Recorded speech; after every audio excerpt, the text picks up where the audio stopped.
आज मो बापांकर टिके इच्छा था रुटी सहित सतुला खायापी से मो बो कौन कले घर जहाँ भी पनीपरिया था जमीक आलू बैगण बीट गाजर आउ छुई सबको लुण आ हलदी पकई सीझेला भलसे आपण देखिपे।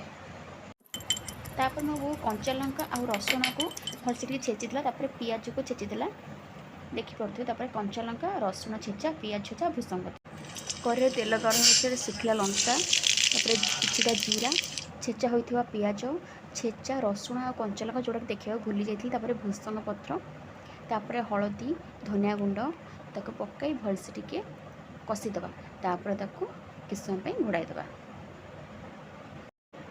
ढाकुण काढ़ी आउ टे भलसे कषि नवा पानी मरीगला पर्यंत तो कषि होगला से पूर्वर सीझा होता परिवा सब ढाईदेवा भलसे टे कषि दे पानी दे गरम पानी दे पुणी घोड़ाईदेवा बाकी फुटीगला मोर रेडी। तो ये आमर कलरफुल संतुला पूरा रेडी। तो वीडियो भल लगे निश्चिंत लाइक करेंगे। धन्यवाद।